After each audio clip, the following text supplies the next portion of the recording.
자, 오늘 문재인 정부의 성공과 민주당의 승리를 위한 편의 방송. 더 품위 있게 하지만 더 격정적으로 돌아온 극단 방송. 진짜 우리 손으로 뽑은 진짜 대통령은 우리가 지킨다. 진짜가 나타났다 시즌 4. 문재인 대통령과 민주당을 지지하는 국민 여러분, 당원 동지 여러분 안녕하십니까? 강훈식 의원입니다. 네, 박경미입니다. 안녕하십니까, 조대진 변호사입니다.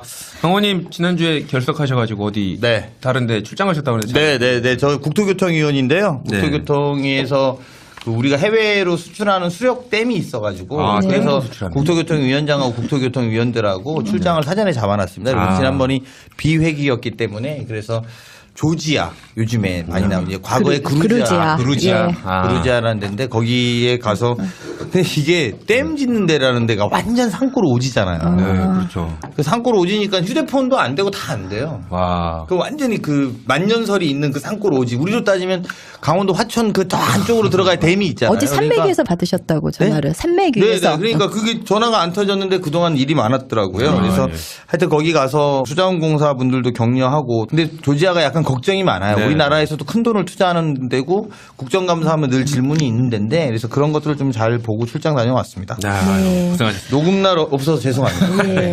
6.13 지방선거가 90여일 앞으로 다가왔습니다. 문재인 정부에서 열리는 첫 선거인 만큼 정부와 집권 여당에 대한 중간평가 성격도 지니는데요. 그만큼 민주당 출마 후보자에 대한 꼼꼼하고 신중한 검증이 필요한 것 같습니다. 네, 그래서 이제 당원 여러분들이 되게 바라는 그런 후보들을 진짜가 나타났다 해서 이제 모시고 검증의 시간을 갖고 있는데요.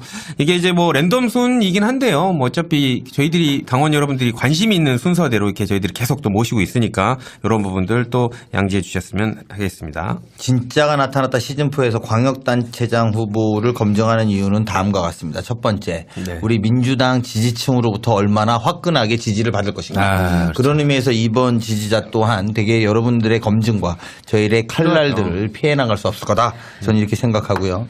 네. 이분이야말로 사실은 민주당의 한 축으로 또 지난 탄핵의 한 주역으로 사실 활동해 왔습니다. 네, 87년 6월 항쟁 당시 연세대 총학생회장으로 그리고 30년이 지난 촛불혁명에서는 민주당 원내대표로 세상을 두 번 바꾼 분입니다. 이제 서울을 바꾸고자 시장 출마를 선언한 우상호 의원 나오셨습니다. 우상호. 아싸, 우리. 근데 저는 궁금한 게 저도 총학생회장을 했거든요. 근데 저런 포스가 안 나오거든요. 근데 저희 집사람이 그러더라고요. 같은 총학생회장에도 되게 다르시다고. 너하고 나하고 사과드리겠습니다. 예. 아무튼 뭐 우상호님 소개 한번 해주십시오. 네, 안녕하세요. 우상호입니다. 네. 반갑습니다. 재밌게 잘 떠드시네.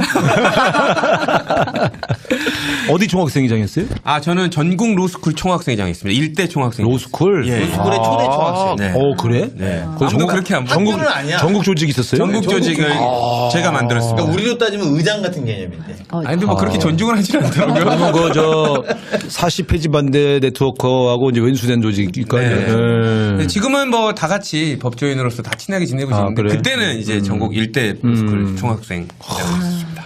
아무튼 뭐 소소한 거니까 잊어주십시오.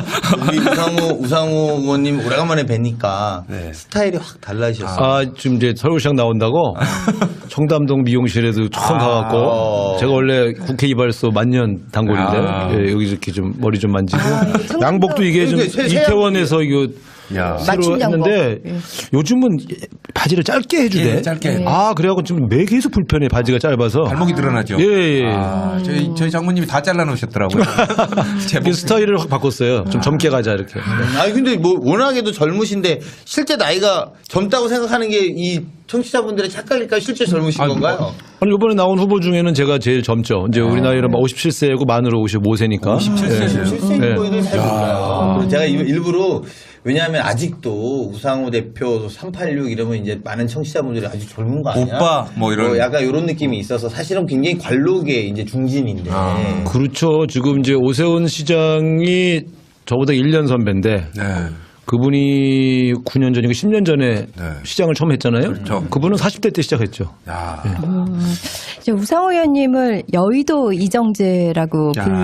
불렀잖아요. 아니 말 더듬는 이정재가 거 보니까 아니 마음에 안 가는 이야기를 억지로 마음에 안 들어. 마음에 안 드는 거야 지금. 이정재가 연예계 우상호인가 어쨌거나 예. 어쨌든 비슷한 걸로 어쨌거나 얘기해. 예. 그래서 오늘 청담동 표 머리 이런 거를 화면으로 못 보여드리는 게 조금 아쉽기는 합니다. 사진으로 게시판에 올리도록 네, 하겠습니다. 출마 그래야 될것 선언하는 거를 한번 보시면 되죠, 뭐. 네. 우리 저 청취자분들은 검색을 한번 해주셔야 돼. 또 나오면 좀 느낌이 확 다르시네. 오늘 그 출판 기념회랑 출마 선언 그 장면 다 동영상 떠 네, 다 떠 있어요. 있으니까는 예, 네. 예. 안 보시는 게 나고 상상하는 게 좋아요. 또 위트까지 또. 오늘 제가 의원님 페이스북에 우상호는 망했다 이거 읽어봤거든요. 네. 며칠 전에 올리신 거. 네. 대통령이 원망스럽다. 이게 좀 역설적인데 이거 얘기 좀 해주시죠.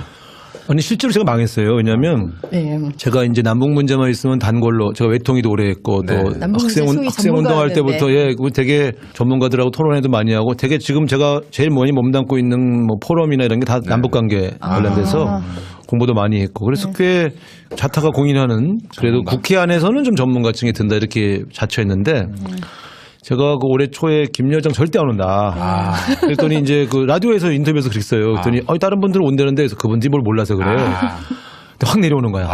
그리고 내가 아씨 망했네. 이거 이제 그때만 해도 티를 안 내고 누가 지적할까 봐 하고 있었는데 또 그다음에 누가 물어보는 거예요. 김여정 씨가 올라간 다음에 이거 이제 남북 정상회담 언제쯤 할 거 같냐 그래서 연말까지는 할 거다. 우물가에서 숭늉을 찾지 말라고 하시잖아요. 그래서 연말쯤 가야 예? 빨라도 그랬더니 그냥 4월달 남북 정상회담 한다고 발표하고 그다음에 또 바로 또 이어서 누가 북미 대화가 진행되냐 그래서 그 트럼프 대통령하고 김정은하고 사이가 안 좋기 때문에 조금 더 시간이 걸릴 거요 했는데 네, 바로 또 완전 폭망하신 거네. 3연타석으로 제가 제 예측이 빗나가면서 돗자리 다 접었어요. 아니죠. 그게 제가 알기로는 제가 청와대에 들은 믿을 수 없는 정보에 따르면 우상호 대표께서 청와대와 긴밀하게 호흡을 맞추면서 국민의 기대감을 낮추고 반전에 감동을 주는 치고받는 거였다라는 믿을 수 없는 다 소식이 역할극이었구나. 있습니다. 그런데 이걸 또 아니 이렇게 강희영 그걸 어떻게 알았어요?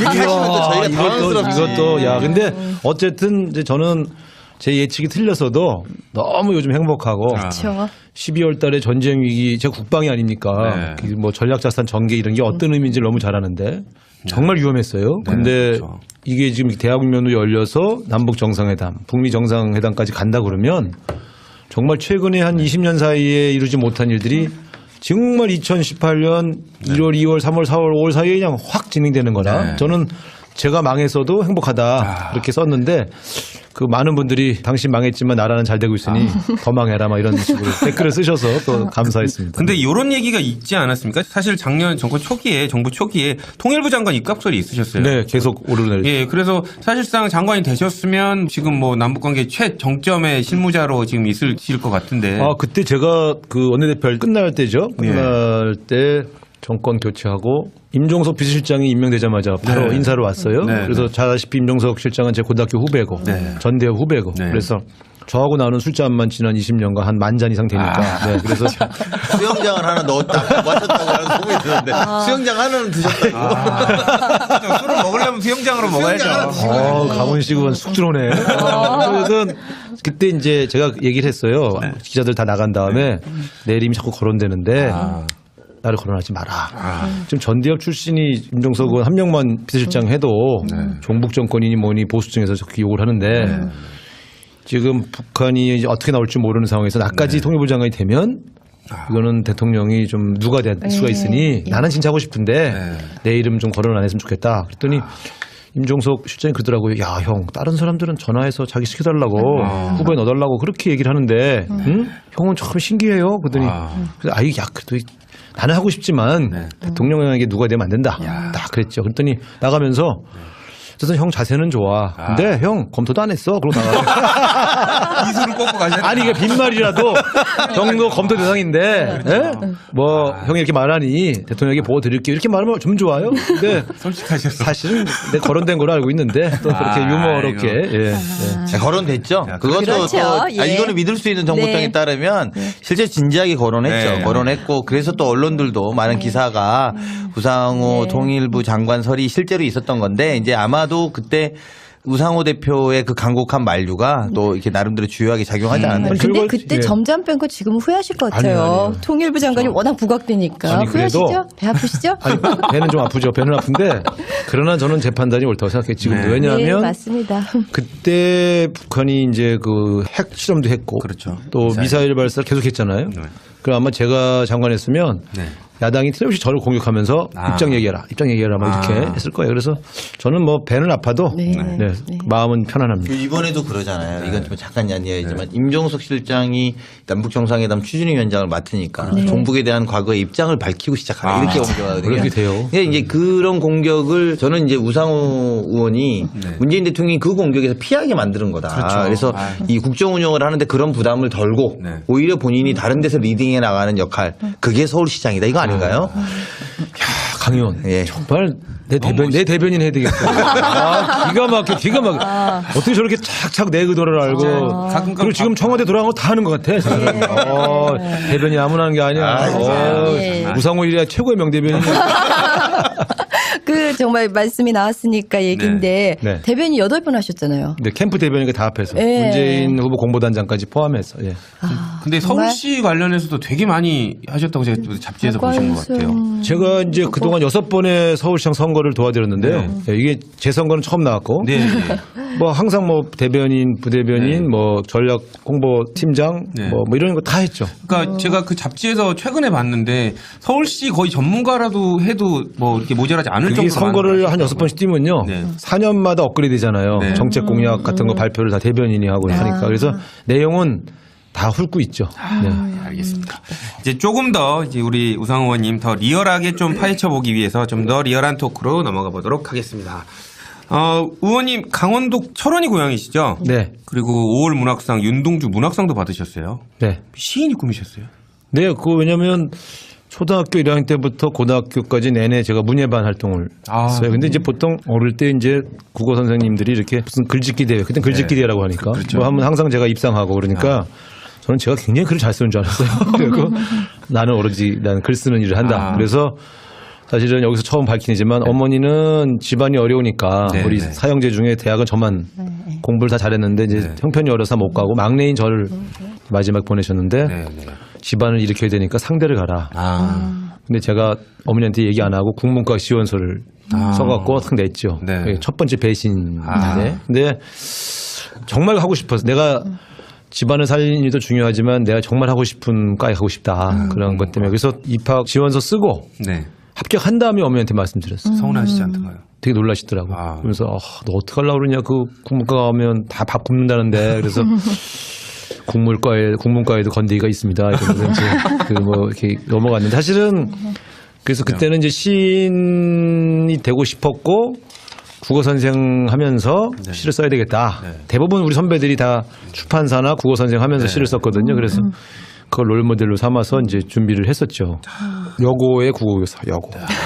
진짜 뭐 특별히. 네. 여고의 국어교사 그다음에 문예반 오빠 총학생회장 뭐 여성들의 뭐 이거 그거 아닙니까? 로망. 로망이죠, 로망. 근데 이제 아마 특히 이제 어린 나이잖아요. 네. 대학교 가면 나는 정말 그리고 또 여고생 또 선생님 하면 또 이 로망이 있잖아요. 그렇죠. 그런 로망의 연장선상에서 말씀하시는 거라 생각됩니다. 네. 네.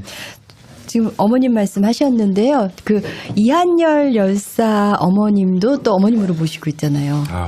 네, 왜냐하면 예. 이제 이한열 군이 제가 주도한 집회에서 숨졌기 때문에 네. 사실은 그 가장 고통스러운 이제 그 장면이 이한열 열사가 병원에 이제 의식을 잃고 중환자실로 옮겨지는 이후에 그 광주 집으로 전화해서 오시게 해서 만났을 때 첫 대면 너무 힘들었어요. 그리고 그때만 해도 이제 저는 이한열 군이 소생할 수 있다 이렇게 계속 기도하고 그랬는데 이제 막상 숨지니까 어머니가 낯을 볼 수가 없잖아요. 사실은 제가 총학생이자 아니고 내가 주도한 집회인데 뭐 이렇게 죽어도 이제 소위 말하면 학생회장이 내가 죽었어야지 어떻게 내가 이 죄 없는 2학년 학생 다치게 하나 이런 죄책감 때문에 그래서 그 이후에 그냥 뭐 이한열 군 관련된 일이라면 그냥 두 발 걷고 내가 다 책임지고 지금까지 어머니 30년간 친어 어머니처럼 모셨죠. 예, 아니 저는 이한열 열사 어머님 관련해서 선명하게 남아있는 장면이 있는데요. 그 2016년 5.18 기념식에서 이제 광주 묘역 갔을 때요. 네. 그때 그때 이제 그 어머님 오셨는데 우리 묘소들 이렇게 돌아볼 네. 때 우상호 의원님이 이한열 열사 어머님께 엄니 그러면서 마치 엄마 앞에서 어리광 부리는 것 같이 그렇게 부르시더라고요. 그래서 살갑게 부르시더라고요. 그리고 네. 또 이한열 열사 어머님께서는 이렇게 막 등을 툭툭 두드려 주시면서 너 요즘 왜 이렇게 말랐냐. 바빠도 배불리 먹고 챙겨 먹고 댕겨라. 막 이렇게 따뜻한 대화를 나누시는데 제가 그때 정말 눈물이 많이 났어요. 정말 다정한 모자 같았고 그래서 우상호 의원님께서 이한열 열사 어머님은 평생 어머니로 모시겠다고 한 말 정말 빈말이 아니고 아들 이상의 역할을 하고 계시는가 싶었습니다. 진짜. 저는 노력을 하죠. 무슨 대소사 있을 때마다 가서 같이 어울리고 또 작년에도 이제 어머니 생신 때 또 이렇게 모여서 같이 이제 식사도 하고 그랬는데 작년이 사실은 8순이었거든요. 그래서 이제 했는데 그래도 친하들 가꿨어요. 저는 근데 이제 출판 그건 기념회 때도 딱 그 중앙에 앉으셔서 너무나 그 기특한 표정으로 이렇게 보시는데 저는 정말 그 이한열 여사 어머님 보면 정말 이렇게 그렇게 눈물이 나요. 그냥 그 존재 자체만으로도 그 아들 잃은 엄마 그런 게 이렇게 감정이입이 돼서 그런지 정말 눈물이 핑 돌아요. 지금도. 그 어머니 마음이 좀 복잡해요. 그러니까 이제 맨날 저한테 이제 이한열 그만 챙겨라. 30년 했으면 됐다. 근데 내가 안 나타나면 서운하실 거 아니에요. 말씀은 또 그런 네. 안 오면 서운하지. 또 그러면서도 그만 짐이 되고 싶다. 그래서 어머니 이거 짐 아니요. 이건 짐 아니고 내가 좋아서 하는 일이니까 그냥 너무 부담 느끼지 마셔요. 그렇게 하죠. 이한열 열사 장례식 때 100만 시민 모이지 않았습니까? 네. 그때 의원님께서 이한열 열사 영정 들고 그리고 유튜브에서 보면 추모식에서 의원님이 스스로 죄인이라고 그러면서 막 눈물을 흘리셨잖아요. 네, 원내대표 되고 나서 이제 첫 네. 주도식에서. 뭐 미안한 거 죄스러움이 아직도 계속 남아 있으시죠? 그럼요. 제가 사실은 그때 학생회장 됐을 때 스스로 이제 결심한 내용 중에 하나가 총학생회장이라는 자리는 학생들의 안전을 지켜야 된다. 네. 근데 속으로 나는 내가 학생회장 동안은 단 한 명도 구속시키지 않겠다. 다치는 사람도 없게 하겠다. 이렇게 이제 결심을 했는데 사실은 4월 달에 이제 4.13 호원 조치 나고 항의하던 친구들이 한 대여섯 명 또 잡혀갔어요. 그 대가 서대문 경찰서까지 가서 다 끌어내고 그런 식으로 이제 철저히 우리 학생회장이 그걸 해야지 그렇게 했는데 결정적으로 이한열 군은 못 지켰어요. 그래서 그게 이제 저한테 굉장히 오래 남은 이제 부채죠. 30년 동안 그 괴로움으로 제가 그런 얘기를 했었어요. 우상호의 시기는 87년 6월 9일 오후 5시에 멈춰섰다. 남은 인생은 덤이다. 왜냐면 사실 그건 이한열이 죽은 건 우상호가 죽은 거예요. 그래서 나머지 인생은 덤이니 뭐 그렇게 뭐 연연하지 말자 뭐 이런 생각도 했는데 어쨌든 원내대표 되고 나서 딱 첫 주도식을 가니까 자꾸 이렇게 생각이 나더라고. 그 상리 씨가 또 해필이면 그게 또 그 체류탄 피격됐던 장소에서 행사를 하는 바람에 그리고 그때가 87년 6월 항쟁 이후에 30년 이 정확하게 돼서 그 자리를 또 가시는 거기 때문에 느낌이 또 남다른. 그게 이렇게 꺾어지는 게 굉장히 그게 더 선명하게 그 기억이 나더라고. 그게 참 그 괴롭더라고. 30년 한 세대. 그 6월 항쟁 당시에 함께 운동했던 배우 우현 씨, 안내상 씨 화제잖아요. 제가 지난주 북콘서트에 갔었는데 그때 우현 씨만 오셨더라고요.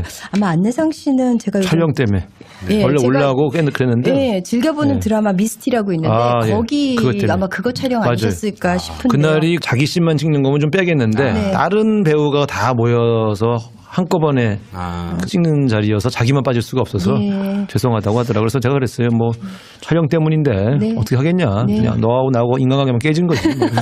아니 그날 너무 북콘서트가 재밌었어요. 많이 감동적이기도 하고 그날 우현 씨가 우현은 촬영을 미루고 온 거예요. 그 두 그날 사람의 자세 차이가 있잖아요. 그런 것 좀 안내상 알려드려야지. 씨 전화하세요. 여기 얼른 그거 전화. 다시 형님 미안합니다 이렇게 하고 서운해하고 계십니다. 조금 전해주시면. 아니, 대신 여동생을 보냈더라고요. 그날 우현 씨하고 있었던 그 30년 전 얘기 막 에피소드를 많이 들려주셨는데 혹시 그 자리에 안 계셨던 분들 위해서 뭐 엑기스만 좀 뽑아서 몇 가지 소개해 주셔도 좋지 않을까요? 정말 어차피 아니 저하고 일화가 너무 많아서요. 근데 사실은 시작은 이제 저도 그 사람을 87년에 처음 본 거거든요. 87년 3월에 처음 만나서 거기는 신학과고 그래서 이제 제 선거운동을 좀 도와줬어요. 신학과에서 우상호를 알리는 이런 일을. 거기서 처음 봤지만 같은 우 씨라고 또 이렇게 도와줬는데 솔직히 말하면 이제 그날 우현 씨가 증언한 게 맞아요.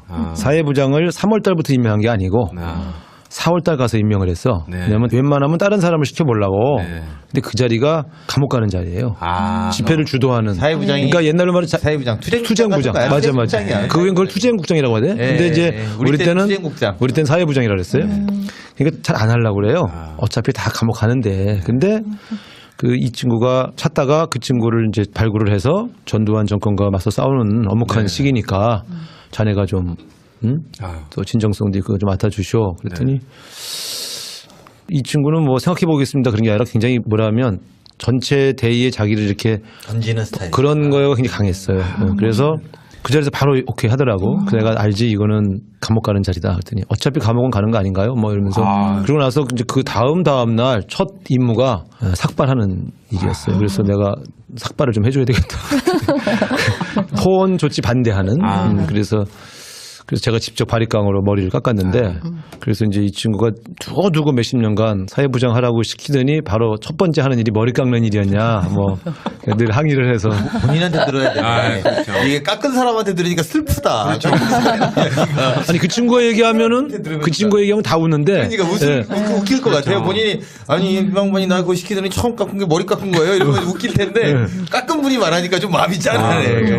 근데 뭐 그때야 앞뒤 갈 새도 없고 2년간을 뭐 개헌하겠다고 막 이렇게 한 전두환이 못하겠다고 막판에 확 그 개헌이라는 게 아시지만 그건 개헌의 바람은 20, 30년간 대통령을 직접 뽑지 못한 국민들에게 자기 손으로 대통령을 뽑게 해주자는 개헌인데 못하겠다. 그건 자기 손으로 후계자를 지명하겠다는 얘기니까 뭐라도 해서 같이 싸워야 할 수밖에 없는 조건이었죠. 그래서 어쨌든 우연군은 그렇게 만났는데 둘 다 감옥 갔다 오고 만나서는 이제 처음에 노동운동 하겠다 그래서 내가 자네를 좀 지켜봤는데 자네는 끼가 있고 사람들을 이렇게 재밌게 해주는 재주가 뛰어나니까 문화계로 가라. 제가 권유해서 이제 문화 쪽으로 간 거죠. 예. 처음에는 현장 간다고 공장도 알아보고 그랬어요.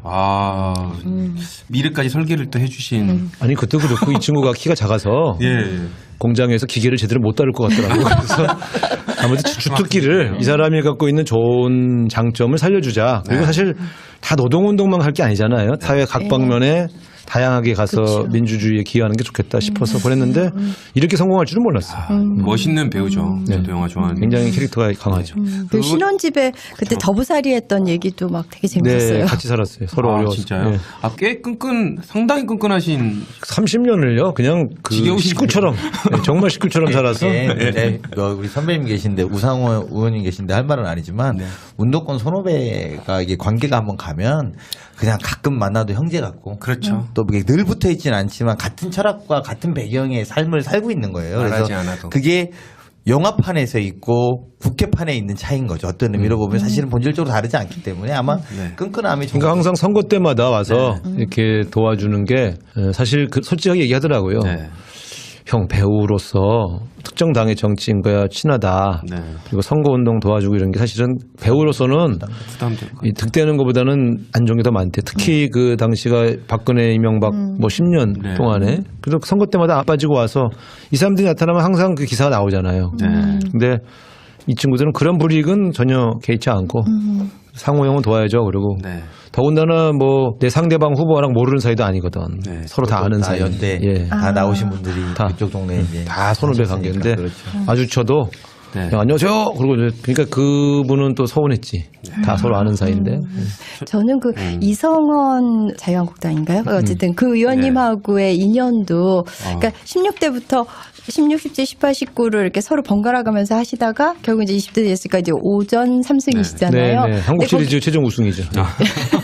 그렇죠. 예. 같은 81학번으로 이렇게 어디 유세하다가 만나셔도 굉장히 그냥 편안하게 이렇게 말씀 나누고 그러신다고 정말 아름다운 근데 승부라는 얘기들을 많이 하던데. 선거 때는 서로 웃고는 만나도 속으로는 불편하죠. 아름다울 수가 있어요.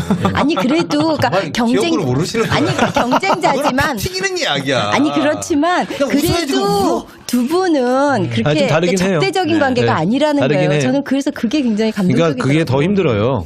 어떨 때는 화도 나고 그래도 같은 동문이니까 꼭 참고 이렇게 있는데 그런데 실제로 아주 안 모르는 사람에 비하면 좀 편한 것도 있죠. 저는 이거 의원님한테 이거 여쭤보고 싶었는데요.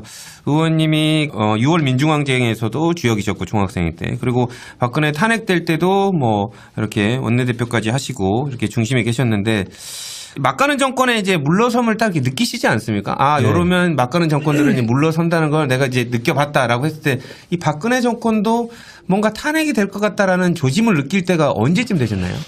탄핵은 모르겠고요. 탄핵은 이제 우리가 3단계로 당시에 전략을 구사했기 때문에. 네. 근데 이제 처음에 이 최순실 게이트 관련 제보가 들어온 것이 8월 중순쯤에 처음 들어왔거든요. 네. 정기국회 앞두고. 네, 네. 그래서 이거 뭐지? 그래서 이제 계속 이 제보를 받았을 만한 의원들을 수소문을 했어요. 박원주 수석하고 저하고 계속 수소문을 해보니까 대충 몇 명 추려지더라고요. 그래서 그분들을 비공개 TF로 모아서 네. 전체가 같이 대화를 한번 했죠. 자, 이 국회의원들은 이제 자기가 국정감사에 터뜨리려고 한 걸 남한테는 얘기 안 하거든요. 네. 그래서 제가 대표로서 모아놓고 안 건드릴 테니까 솔직하게 얘기해 보시오. 내가 볼 때 아무래도 이게 무슨 권력형 무슨 뭐가 있는 것 같다. 그래서 이제 조홍천 의원, 손혜원 의원, 도정환 의원, 박범계 의원, 뭐 안민석 의원 뭐 이런 분들을 이제 쭉 관련된 분들 불러서 쫙 종합을 해보니까 그게 9월 아마 초순이었던 것 같은데 정경유착이라고 하는 첫 번째 주제, 네. 두 번째가 차은택, 최순실에 의한 국정농단, 네. 세 번째가 최순실, 정유라 개인 비리 이렇게 세 가지 틀로 보이더라고요. 그래서 순서는 그러면 정경유착부터 터뜨리고 국정농단으로 간 다음에 제일 마지막에 개인 비리로 가자. 근데 제가 조율을 하고 관련 언론사에다가 제보를 시작해라. 국정감사 시작하기 전에. 그리고 이제 김재수 해임건의안을 세게 밀어붙인 거죠. 그동안은 제가 온순하게 쭉 양보도 많이 하면서 끌고 가다가 김재수 해임건의안 때부터는 이제 승부다 해서 그냥 확 끌어올려서 주목도를 높이고 이어서 국정감사에서 최순실 게이트를 터뜨리는데 그때 제 느낌은 박근혜 정권에게 결정적 타격을 입힐 수 있는 상황이다. 이건 제가 확신을 했어요. 근데 이 결과로 박근혜 대통령이 물러날지 어떤 일이 벌어질지는 그때는 9월 초여서 예측하기가 좀 어려웠죠. 근데 제가 보면 그때 이제 우상호 대표가 이 리딩하는 방식의 가장 핵심은 국민을 가장 염두하고 이 흐름을 끌고 간 거예요. 그러니까 이게 원내 투쟁이긴 한데 원내대표고. 근데 이게 워낙에 또 대변인을 오래 하셨기 때문에 이게 국민들에게 어떻게 느끼게 될 거다. 그래서 그 호흡을 조정하고 이 사실은 뭐 이게 국회가 탄핵시켰지만 국회가 탄핵시킨 게 아니라 국민들이 탄핵을 시키는 과정을 만든 건데 그 과정의 연결고리를 우상호 대표가 정말 핵심적으로 해냈다. 저는 이렇게 분석합니다. 그러니까 이게 그냥 원내 투쟁으로 밀어붙여서 또 그렇게 오지 못했을 거고요. 반대로는 또 그냥 우리가 촛불에만 맡겨놨어도 이 어느 지점이 또 그대로만 되는 건 아닙니다. 왜냐하면 어쨌든 의회에서 탄핵을 의결해야 되는 문제인데 그 사이에 그 결들을 저는 우상호 대표가 아주 결정적으로 만들었다 이렇게 저는 생각해요. 그 사안을 폭로하고 국면을 증폭시키고 보도를 극대화하고 이것까지는 제가 의원들하고 같이 했죠. 그런데 탄핵은요 촛불 시민들이 한 거예요. 그건 왜냐하면 우리 의석이 120석인데 어떻게 200석을 만들어요. 그 야당 의석을 다 합쳐도 170석 정도 되거든요. 그럼 30에서 34명을 데려와야 되는데 이게 전부 맨날 우리랑 투닥투닥 싸우던 새누리당 아닙니까? 그러니까 물론 거기에 이제 제 인간관계 뭐 여러 가지 그동안 해왔던 많은 대화를 총동원해서 했지만 이 사람들도 계속 힘든 거예요. 자기 당 대통령을 탄핵하려니. 그래서 왔다 갔다 계속 마음이 하루에도 몇 번씩 변덕을 하더라고. 근데 그럴 때마다 우리 시민들이 주말에 막 처음에는 뭐 40만 명에다가 갑자기 막 이 사람들이 흔들리는 것처럼 보이면 갑자기 100만 명. 또 여기가 박근혜 대통령이 이상한 짓 하고 막 해방 놀라고 그러면 170만 명. 이렇게 확 이런 식으로 막 2배씩 늘어나니까 새누리당 의원들도 너무 갈등을 하더라고요. 그래서 그거 마지막에 탄핵을 완성시켜 주신 건 그건 협상으로 되는 게 아니거든요. 국민적 압박에 이 새누리당 의원들이 결국은 승복한 겁니다. 그래서 저는 그때 굉장히 그런 게 고생은 됐지만 그런 일이 벌어지는 그 단계를 직접 목격하면서 야 이게 국민의 민심을 거역 못하는구나. 국회의원들도 아무리 여당 국회의원들이지만 그때 굉장히 놀랬죠. 그 87년 6월 항쟁 이후에 노동자 대투쟁이 있었잖아요. 그러니까 어떤 민주화의 열망이 당시 노동자들을 이제 움직인 건데요. 30년이 지나서 이제 촛불혁명이 벌어진 이후에는 어떤 변화가 일어나고 있을까? 아니, 제가 사실 묻고 답하는 것 같아서 좀 그런데 저는 미투 운동이 그 일환이 아닐까 생각을 하는데요. 그러니까 촛불혁명 이후에 어떤 소외된 자들의 목소리가 분출되기 시작했고 이제 젠더 폭력을 이제 고발하는 거 이게 저는 이게 젠더 폭력이 말하자면 인류 역사가 쌓아온 적폐잖아요. 이제 그것에 대한 목소리가 그 촛불혁명 이후에 이렇게 분출되는 것은 아닐까 이런 생각도 한번 해보는데요. 그렇죠. 저는 두 가지 우리 눈앞에 펼쳐지고 있는 두 개의 현상. 하나는 남북 대화가 진행되면서 한반도의 평화 국면이 시작되잖아요. 네. 이건 정권 교체가 아니고서는 네. 말할 수 없는 거죠. 예를 들어 12월 달에 설사 우리 문재인 대통령이 당선됐다 하더라도 평창올림픽 개회사는 현직 대통령인 네. 박근혜가 하게 돼 있었어요. 네, 네, 그렇죠. 그럼 당연히 북한이 안 왔겠죠. 네. 그럼 평화회담이 안 이루어졌겠죠. 네. 그러니까 사실은 사람들은 이게 너무 자연스러운 흐름으로 생각하지만 네. 조기 대선이 아니었다면 지금도 여전히 전쟁 위기. 네. 예. 아마 제가 볼 때는 미국 항공모함이 떠 있는 상황에서 평창 올림픽이 진행됐을 겁니다. 그런 측면에서 왜 이 올림픽을 방해할지도 모른다 북한이 이런 명분으로 항공모함 떠 있었을 거예요.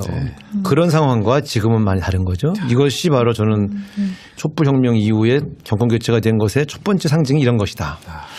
두 번째는 지금 미투 같은 경우는 일종의 사회혁명이라고 생각해요, 저는. 그러니까 이게 무슨 어느 진영의 문제가 아니고 우리 사회를 오래 지배해왔던 어떤 뭐라고 딱 집을 수는 없지만 뭔가 다 알면서 서로 모른 척했던 어떤 그런 일들이 지금 진행되고 있다. 그래서 저는 이걸 특정인 누구를 죽이자 누구를 죽이자 이런 것보다 우리 사회 전반의 성찰과 자기 반성으로 이어져서 이게 사회 전체를 변화시키는 에너지로 만드는 게 필요하다. 근데 지금은 막 이게 이제 너도 나도 막 누구를 이제 때려잡는 쪽으로 막 의동하는데 물론 잘못한 사람은 벌을 받아야 돼요. 그러나 더 큰 건 그것이 갖는 그 다음 변화의 목표가 뭐냐에 대한 사회적 공감대를 만들기 위한 노력이 저는 매우 중요하다고 생각합니다.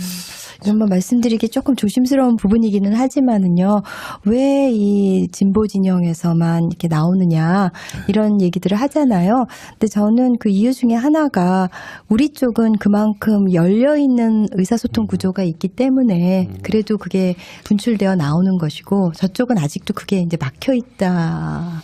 그런 생각을 몰라요. 해봤는데요. 앞으로 그렇게 볼 수는 없는 앞으로 뭐가 나올지 모르겠는데 객관적으로는 이런 거죠. 이제 우리 쪽에 주로 지금 막 이렇게 거론되는 분들이 주로 광역단체장 후보로 나오시는 분들 아니에요. 그러다 보니까 자꾸 이제 그 주목도가 더 커져 보이는 거고요. 실제로 잘 아시지만 뭐 우리 상대방 진영에서는 그동안 이게 어제 오늘이 아니라 십몇 년간 그렇죠. 1년에 몇 건씩 계속 나왔었어요. 그래서 이 문제는 진영의 문제, 무슨 어떤 당의 문제는 아니다. 요즘 들어서서 거론되는 분들이 주로 우리 당 인사여서 이렇게 커져 보이지만 이게 어찌 무슨 당만 관련되고 어느 당만 관련 안 되고 그렇게 있습니까? 이 우리 사회를 오랫동안 가져왔던 여러 문제점들이 폭발하고 있는 거니까 저는 이 문제에 대해서는 좀 전체의 성찰, 이 과정으로 삼았으면 좋겠다. 사회적 성찰. 그리고 이 과정에 괜히 또 이상한 공작 이런 건 없었으면 좋겠어요. 네. 이제는 그 우상호 의원님 모신 이유에 대해서 본격적으로 저희들이 좀 알아볼 텐데요. 서울시장 출사표 던진 부분에 대해서 좀 여쭤보겠습니다. 서울시장에 도전장을 내셨는데요. 그 우상호 의원님 아까 말씀드린 대로 서울시 선거 전문가라는 뭐 별칭이 있으시더라고요. 우상호 의원님이 서울시장 선거는 뭐 거의 다 한다. 다 한 건 아니고 이제 서울 지역의 지구당 위원장으로서 기가 안 할 수가 없잖아요. 제가 다 좌지우지한 건 아니고 제가 참여했다. 네. 예. 직접 이제 서울시장에 나오게 된 이유, 내가 적임자다라고 하는 이유에 대해서 간단히 말씀해 주시면. 지금 촛불혁명 우리 얘기를 했지 않습니까? 지금까지. 근데 촛불혁명이 원하는 거는 담대한 변화예요. 전쟁으로 얻은 나라를 평화로 바꿔라. 기득권층에 의해서 분배가 안 되던 거를 서민 위주로 좀 바꿔라. 네. 우리도 좀 먹고 살자. 세상 불공평하다. 네. 정의를 만들어. 이런 말하자면 그동안 이 세상이 정의롭지 못하고 뭔가 잘못 돌아가고 있다고 느꼈던 국민들이 나라를 좀 바꿔달라. 네. 이런 요구가 분출되는 겁니다. 네. 그렇다면 서울도 이 요구에 맞춰서 국민들의 명령, 시민의 명령을 받아서 우리 시민들의 삶을 바꿔드려야죠. 근데 이 적임자가 가장 대담한 발상, 또 강력한 추진력을 갖고 있는 세대교체형 후보 우상호가 해야 되겠다. 저는 그렇게 생각하고요. 그리고 문재인 대통령의 성공을 돕기 위한 가장 적임자는 역시 민주당 20년 동안 가장 정통성 있게 우리 당을 지켜온 우상호 같은 정치인이 적임자가 아니냐. 그 말씀을 우리 당원들에게 제가 드리고 있습니다. 예. 지금 뭐 방금 말씀 주신 대로 지지도는 박원순 시장님이 1등인 걸로 지금 나오고 있습니다. 현재까지는요. 네. 근데 하지만 당내에서 교체에 대한 요구는 또 있는 걸로 지표상 나오고 있거든요. 아주 높죠. 예. 그러니까 이런 부분을 아마 이제 뭐 당원이라든지 국민들의 선택을 어떤 걸로 받을 자신이 있다고 생각하십니까? 저는 이제 제가 준비하고 있는 많은 정책 공약들이 서울 시민들의 삶의 가장 고통과 불안의 요인들을 해결하겠다는 공약을 좀 내걸고 있거든요. 그래서 주거, 보육 또 기타 여러 측면에서 이런 정책을 잘 설명드리고 있고요. 두 번째는 역시 이게 더불어민주당 서울시당과 서울시의 관계. 네. 이거는 더불어민주당 서울시당의 집권이지 네. 개인의 집권이 있어서는 안 되겠다. 네. 우리 문재인 대통령도 더불어민주당의 집권이라고 말씀하지 않았습니까? 그러니까 저는 더불어민주당 서울시당의 당원과 지지자들이 힘을 합쳐서 시장을 만드는 거고 네. 그렇게 만들어진 시장은 당연히 서울시당의 당원과 지지자들과 상의해서 네. 정책들을 구현해 나간다. 네. 거기에 제가 제일 적임자다. 이렇게 얘기할 때 많은 당원들이 우상호 의원이 우리를 제일 잘 알지. 예, 우리랑은 대화는 되겠네. 아. 뭐 이렇게 얘기하고 있죠. 그 앞으로 새로 당선되시는 구청장, 시의원, 구의원님들과 긴밀하게 상의해서 지역 구석구석 문제점들을 하나씩 다 잘 해결하겠다 이런 포부를 지금 말씀드리고 이제 있습니다. 구체적으로 보면은 어쨌든 정당 정치 기반으로 그렇습니다. 그리고 세대 교체와 정책 교체. 그러면 이제 본의 아니게 우리 우상호 후보님 또는 우상호 의원님 입장에서는 박원순 시장의 문제를 지적 안 할 수가 없는 거잖아요. 어떤 면에서 보면 지금이 세대적으로 좀 더 지루함 느낌? 박원순 시장의 그런 것도 있는 거다. 이런 네. 표현을 이제 돌려 말하면 세대 교체가 돼야 된다는 거고 또 정책도 약간 정당 기반으로 가는 게 아닌 것 같다. 라는 문제점. 이거는 뭐라고 하니까 시민사회를 우리가 존중하고 가보지만 결국 민주당 중심의 정책 교체도 이루어져야 된다. 이렇게 저는 그렇게 말씀하시진 않았지만 저의 해석은 그런 것인데. 아니 저는 그렇게 말해왔어요. 네. 지금까지도. 그렇다면 그 왜냐하면, 대표적인 게 어떤 지적들을 할 수 있을까요? 사실은 두 가지인데요. 네. 하나는 거버넌스 측면에서 보면 네. 우리 시민사회 출신 인사들이 다 우리 사회를 위해서 굉장히 열심히 일해 오셨고 또 훌륭합니다. 그러나 지금 서울시 시정은 너무 시민사회 출신 인사들이 독점을 하고 있어요. 우리 당 인사도 좀 있고 네. 전문가들도 좀 시민동 출신이 아닌 전문가들도 좀, 그러니까 좀 통합적으로 시민사회도 참여를 해야 됩니다. 시민사회 참여도 필수 불가결한데 지금처럼 한 그룹이 완전히 시정을 독점하는 거는 약간 동맥경화 현상이 생길 수 있다는 점에서 조금 다양한 포메이션으로 갔으면 좋겠다. 통합적으로. 두 번째로는 우리 시장님이 문재인 대통령의 정책 공약을 좀 연구해서 네. 협력적으로 했으면 좋겠다. 근데 연말에 딱 보니까 이게 부동산 정책 보니까 그게 안 되겠더라고요. 그래서 박원순 시장님이 사실은 굉장히 일을 잘하셨어요. 시민들 만족도도 높은데 저는 그분이 못했다 이런 것보단 지금 제가 말한 지적들 좀 통합적인 운영이나 문재인 정부와의 협력은 우상호가 더 잘할 것 같은데 그래서 제가 더 잘해보겠습니다 이러고 나왔습니다. 뭐 우리 박원순 시장 욕하면 자기 얼굴이 침뱉기예요. 우리 당 시장님이기 때문에. 근데 제가 좀 더 잘한다 이런 얘기를 할 때 살짝만 디스하고 실제로는 이제 제가 뭘 잘할 수 있냐를 얘기하는데 시장님에게 제가 서운한 건 딱 그 두 가지예요. 그럼 이거 이렇게 표현할 수도 있겠네요.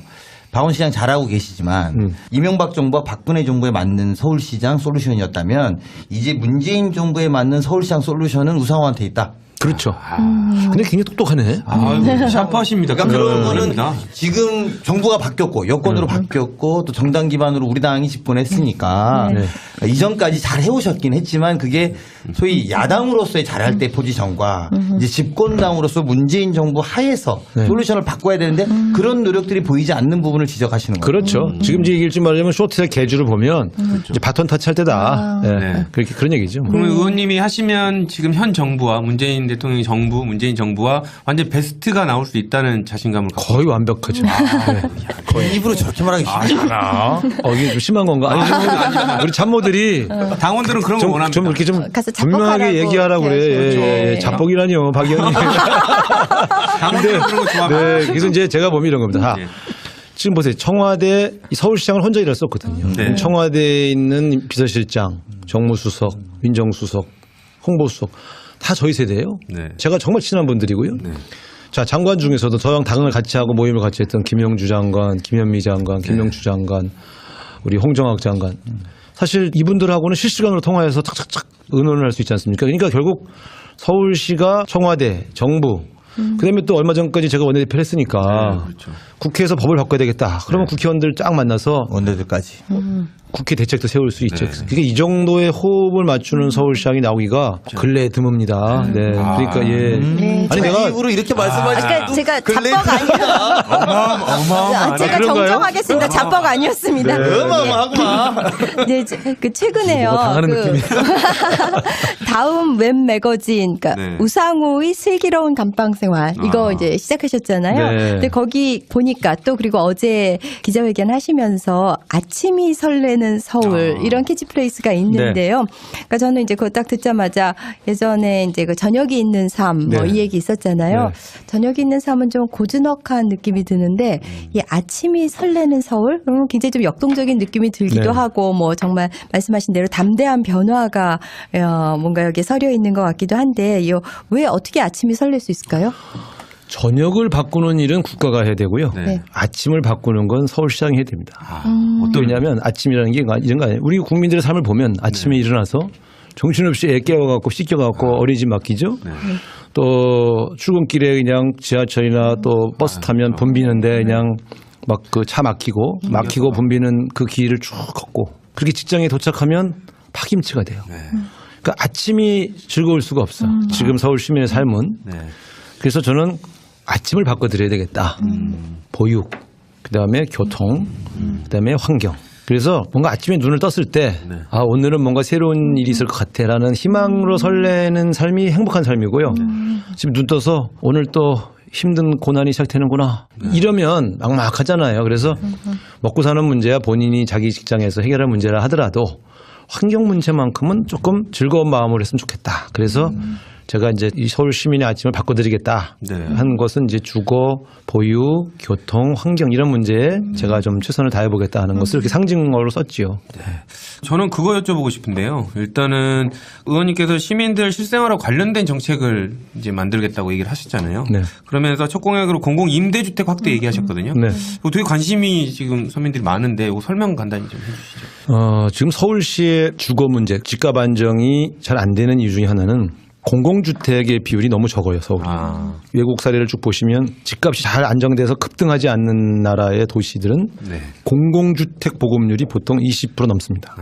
그건 왜 그러냐면 일단 도시 서민들이 안정적으로 주거 문제가 해결되면 시장의 수요 공급 원칙까지 영향을 미치기 때문에 그렇죠. 아주 돈이 많은 사람이 고급주택 사는 건 괜찮아. 근데 요즘 중산층 이하가 적어도 20% 정도가 공공주택에 살면 그 중산층들 혹은 도시 서민들이 사는 집값은 크게 뛰지 않습니다. 그러니까 저는 민간 주택이 좀 호화롭게 져서 돈 많은 사람들이 들어가 살게 해주는 거는 저는 반대하지 않아요. 그건 자본주의 국가에서 내 돈 대고 내가 더 좋은 집 사겠다는데. 근데 지금은 그게 아니라 그런 집값이 뛰면 도시 중산층 서민들이 사는 집까지 같이 뛰고 집값이 뛰면 전세값이 같이 올라가서 월급쟁이들은요 집 사는 게 너무 힘들어.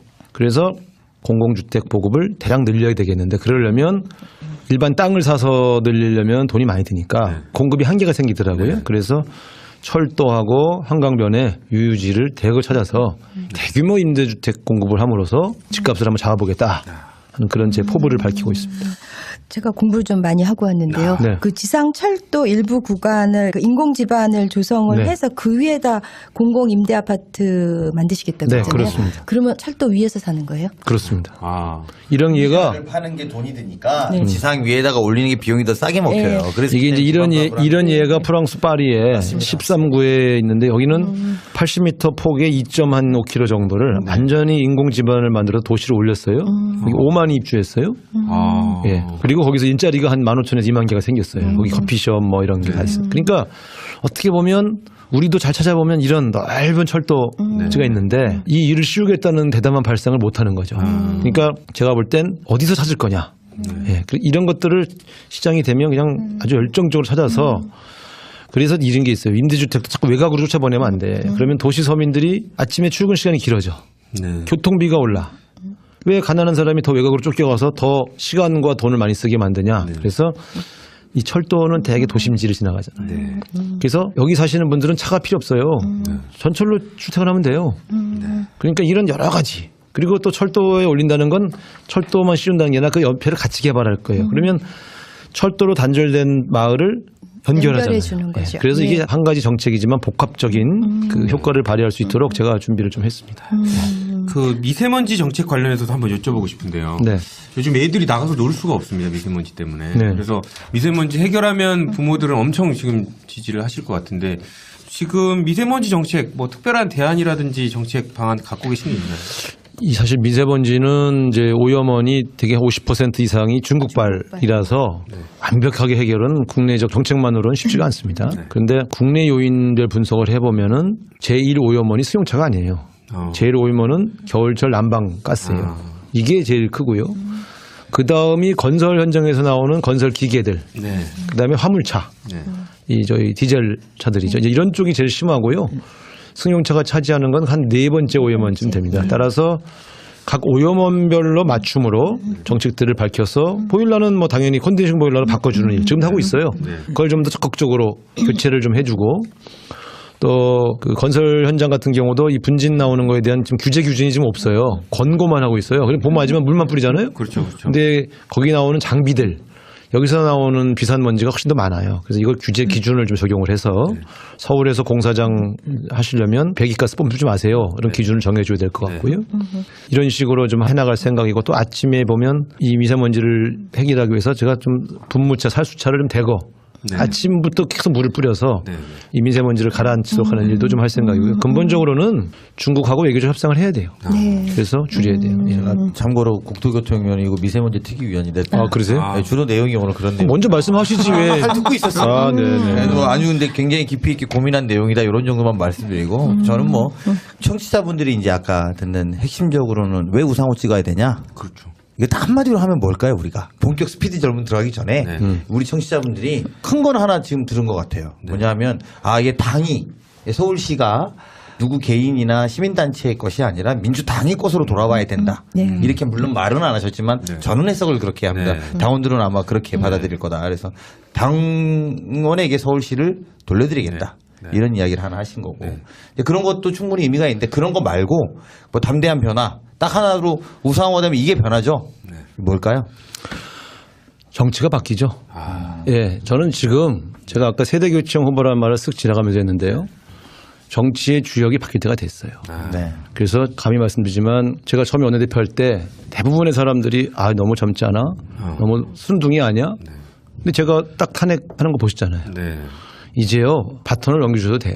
저는 다 물러가라는 게 아니고 이제는 좀 더 한국 정치의 주역을 좀 바꿔서 문재인 대통령은 바뀌었는데 당은 안 바뀌었다. 시장은 여전히 옛날 사람이다. 이런 게 좋겠습니까? 저는 담대한 변화에는요. 주역 교체가 들어가 있다고 봐요. 그래서 제가 부족한 점도 많고 또 여러 가지 뭐 아직 좀 미심쩍은 문제도 많이 있겠지만 문재인 대통령 되고 나서 저 당은 계속 젊은 사람을 새롭게 선출해서 계속 이렇게 뭔가 바꿔보려고 하는구나. 그렇게 우리 국민들이 느껴야 뭔가 정치가 바뀌는다라는 기대가 생기죠. 저는 솔직히 이런 문제에 대해서 우리가 좀 우리 당원이라면 고민해 봐야 된다. 네. 그러니까 그저 무난하게 이번에 선거에서 이기기만 하면 돼 이렇게 접근할 문제가 아니고 어떤 승리냐. 변화를 선택해서 승리하는 게 가장 의미가 있는 승리입니다. 네. 젊은 서울 강한 정치로 바뀌는 서울시를 만드는 박근혜 탄핵으로 검증된 후보. 뭐 캐치프레이즈 다 만들고 있네. 영입하셔야 될 것 같아요. 아니 제가 했던 그러니까 컨셉은 비슷한데 워딩은 틀려. 거기는 좀 다듬어야 되겠네. 예, 저 한 가지 공약 좀 더 여쭤보고 싶은데요. 그 미투 관련해서 제가 그래도 질의를 드리지 않을 수가 없는데 그 서울시장 직속으로 위드유 서울위원회 두시겠다. 그리고 이제 좀 상세한 계획들을 발표해 주셨는데 우리 청취자분들에게 좀 설명을 해주시죠. 이 부분. 사실은 이제 서울시장이 되겠다고 하는 사람이 이렇게 미투 문제가 나오는데 서울시 조직에선 이런 문제를 어떻게 해결할 거냐. 이 대안을 제시할 필요가 있겠다 싶어서 이 문제를 준비했습니다. 근데 지금 서울시 조직에서 이 문제를 어떻게 다루는가를 잘 들여다봤더니 지금 현재는 되게 단계가 좀 복잡하게 돼 있어요. 그래서 인권위원회라는 게 있는데 거기서 이제 조사를 먼저 하고 피해자 조사를 하고 그것이 근거 있는 것으로 확인되면 감사위원회로 넘겨서 다시 조사를 하고 거기서 문제 있다고 판단되면 징계위원회 다시 열어요. 그래서 이 과정이 혹시 엄밀성을 기하기 위한 단계별 전략은 맞는데 이 과정이 혹시라도 또 이 피해자에게 여러 가지 문제가 발생할 수 있어서 제가 내놓은 정책은 이걸 좀 단순해서 한 번에 시장 직속으로 위주위원회에서 조사와 결정을 다 내리고 그리고 이 부분은 전부 외부 의원들 전문성 있는 외부 의원들로 구성을 해야 되겠다. 왜냐하면 그동안 욕먹은 게 공무원이 한 3명씩 들어가 있으니까 자꾸 이렇게 손방망이 뭐 자기 식구 감싸기 이런 거라는 비판 다 그렇진 않았는데도 외부에서 보는 시각은 좀 그런 게 있었어요. 그래서 이거는 철저하게 그냥 전원 외부위원회를 구성을 해서 공무원들은 참석하더라도 그 결과를 잘 보고하는 그런 의결권 없는 위원으로 두고 그렇게 해서 일단 이 상황이 발생하면 어떤 게 진실인지 알 수는 없으나 일단 가해자와 피해자는 격리시켜야 됩니다. 그렇죠. 그다음에 한 번이라도 성범죄에 관련되면 저는 원 스트라이크 아웃 해야 된다. 그리고 또 한 가지는 이걸 서울시 직계 본부에서만 할 게 아니라 서울시 산하기관들에게 예. 지금 자체적으로 하게 돼 있어요. 이것도 다 유두위원회에서 조사를 해야 되겠다. 그다음에 또 일반 시민들이 좀 걱정하는 게 이제 택시예요. 네. 그래서 택시 기사가 성범죄를 저지르면 네. 그 면허는 서울시가 내줍니다. 그냥 면허 박탈하겠다. 이렇게 해서 조금 우리 서울시 시민들이 좀 안심할 수 있도록 조직 문화도 바꾸고 또 좀 대상 범위를 넓히는 방식으로 제가 정책을 발표했습니다. 근데 지금 정말 너무 다단계네. 인권위원회, 감사위원회, 징계위원회. 근데 정말 이렇게 시장 직속으로 이렇게 딱 위원회에서 전결까지 이렇게 이 처리를 해버리면 문제는 좋겠네요. 시간도 빨리 진행할 네. 필요가 있어요. 안 네. 그러면 물론 그러다 보면 또 일부 공무원 중에서 또 피해자가 발생할 수 있죠. 네. 그러나 그건 진짜 그 위원회에서 지혜롭게 해결하도록 하되 단계는 축소하고 조치는 엄정하게 하다. 예, 3종 신속 조치라고 이렇게 네, 말씀하셨던데 네, 가해자 조사하고 네. 피해자와 격리시키고 네. 그다음에 필요하다면 업무에서 배제하는 거 네. 이거를 신속하게 하겠다. 나중에 뭐 그분이 관계 없음으로 밝혀지면 다시 또 네, 원상복귀하면 원상복귀 하더라도 예. 저는 짧게 이거 개헌 한번 여쭤보고 네. 싶은데요. 87년대 이제 직선제 이후 이제 개헌이 30년 만에 이제 개헌 논의가 있는데 좀 지지부진한 면이 있는 것 같습니다. 개헌 되실 것 같으세요? 사실은 제가 원내대표 때 그 새누리당이 저한테 몇 번을 이 개헌하자고 네. 의지가 없는 거 아니냐. 그래서 제가 무슨 소리냐. 그래서 탄핵되자마자 바로 첫 번째 합의한 게 1월 1일부터 개헌특위 가동한다. 네. 그리고 위원장은 새누리당 준다. 의지가 왜 없냐. 그래서 제가 그럼 당신들 거기서 얘기해라. 1월 1일부터 가동을 했거든요. 근데 정권이 바뀌니까 갑자기 이제 와서는 안 하겠다는 거예요. 그래서 내가 왜 안 하겠다고 한지를 이유를 들어봤더니 그쪽 내부에 개헌 투표와 지방선거를 같이 하면 투표율이 높아져서 자유한국당이 분리해서 못하겠대요. 이런 정략으로 도대체 무슨 100년 대계를 어쩌고저쩌고 나는 이게 너무 웃긴 게요. 다른 문제는 좀 입장이 바뀌어도 여야가 입장이 바뀌었다. 뭐 임무교대, 뭐 공수교대 나 이해해요. 네. 그런데 개헌 같은 거를 바로 몇 개월 후에 지방선거의 투표에 유불리를 따져서 안 하겠다. 저는 그런 발상은 정말 헌법기관으로서의 자기 권위를 실추시키는 그런 생각들이거든요. 저는 좀 한심합니다. 그래서 솔직히 말씀드리면 저런 정략 때문에 반대하고 있기 때문에 6월 달에 정상적으로 불가능하다. 네. 현실적으로는. 네. 또 개헌 되겠네. 그러면 또 요건 안 망할 거야. 근데 저는 이 문제에 대해서는 국민이 심판해야 한다 생각해요. 네. 이렇게 이 국가의 100년 대계를 정략의 내용 속으로 활용하고 있는 네. 이런 태도에 대해서 설사 개헌 투표가 없어도 전원 투표에서 네. 개헌 국민 투표 아니어도 투표를 높아진다. 네. 이렇게 보여줘야 한다고 생각합니다. 정신 차리게. 무슨 말입니까? 이제 슬슬 마무리해 가면서 몇 가지 선거와 관련된 당원들이 궁금해하는 부분 좀 예민하고 날카로운 질문 몇 개 좀 해보겠습니다. 네. 금방 답변을 해주셔야 됩니다. 네. 선거가 과열되면 조금 신경전이 있어서 내가 필요하면 네거티브도 할 수 있다. OX 한번. 저는 뭐 흑색 선전은 안 합니다. 야. 그러나 근거가 있는 그러한 잘못에 대해서는 지적은 해야 되겠다. 자, 그러나 근거 없는 흑색 선전은 절대 안 한다. 네거티브를 하기는 하는데 이유 있는 네거티브는 하시겠다. 그렇죠. 아이고, 예, 알겠습니다. 그 박원순 시장을 꺾기 위해서 후보 단일화 한다 안 한다. 이미 결선 투표가 도입됐기 때문에 인위적인 후보 단일화는 안 필요 이루어진다. 없다. 네. 네. 예. 마지막으로 제일 좀 중요한 질문인데요. 이번 선거 페이크다. 차기 당대표 아니면 차기 대선을 위한 몸풀기다. 이렇게 보는 평가에 대해서는 OX. 서울시장도 안 되는 사람이 무슨 대선 후보가 되겠어요. 그러니까 저는 다음 자리를 염두에 두고 정략적으로 움직이는 사람이 아닙니다. 저희가 좀 스피드 질문을 하면서 좀 어려운 상황으로 좀 몰아가 볼까 했는데 전혀 안 걸려드시네. 자, 마지막으로 진사를 애청하는 우리 청취자 여러분들 또 진성 당원 여러분들께 한 말씀 해주시죠. 네, 당원 동지 여러분, 그동안 박근혜 탄핵 또 문재인 대통령의 당선까지 여러분들이 얼마나 땀 흘려 시간을 기여하면서 노력했는지를 저는 잘 봤습니다. 여러분이 노력한 결과로 세상이 바뀌고 있고요. 그러나 이제 또 다가오는 지방선거에서는 다시 한번 또 일어서야 됩니다. 서울의 변화를 위해서 또 서민들의 삶의 변화를 위해서 우리 당원들이 앞장서서 세상을 바꿔나가는 데 함께해 주시기 바랍니다. 제 우상호가 앞장서겠습니다. 진짜 너무 좋은 말씀 해주셔서요. 서울의 변화를 이끄는 우상호 의원님의 좋은 말씀이셨습니다. 저는 오늘 느끼면서 아까 말씀드렸지만 어쨌든 젊은 서울을 만들어보고 정치로 강하게 좀 크는 또 우리 당이 기반되는 걸 만들겠다고 하시니 그런 부분에 기대가 크고요. 그리고 사실은 아직 지지율이 이렇게 높지는 않으시잖아요. 지지율은 숫자에 불과합니다. 아, 이제 이건 판이 어떻게- 열리면 예, 판이 열리면 깜짝 놀라게 되실 겁니다. 그러니까 저는 그 87년 6월 항쟁을 이끌었던 정치적 리더십이 있는 또 우리 그렇죠. 탄핵이 박근혜와 국민을 연결했던 그 연결고리의 정치적 능력으로 지지율은 올릴 거고 그 올리면 젊은 시장, 젊은 서울 그리고 정치력 강한 새로운 민주당 중심의 시정을 만들 거다 저는 이렇게 기대하고. 하셔야 될 것 같아요. 아니 근데 이런 거 아닙니까? 사실은 저분 충남이에요. 별로 갈 생각이 저분이 없어. 충남이에요. 근데 그 실제로 제가 이런 거는 우리 당원들이 한번 판단을 하셔야 돼요. 네. 제가 서울시장 후보가 된다는 건 서울시장 경선에서 드라마가 만들어진다는 뜻이에요. 그렇잖아요. 지금 현재 3위를 달리고 있는 후보가 갑자기 2등으로 올랐었더니 갑자기 1등이 돼. 이런 흥행 드라마가 만들어지면요. 전 국민이 서울시장 경선 결과 영향을 받아요. 그래서 저는 민주당의 오랜 전통은 경선 과정에서 드라마를 만들어서 전국 선거의 판을 바꿔본 예가 몇 번 있습니다. 네.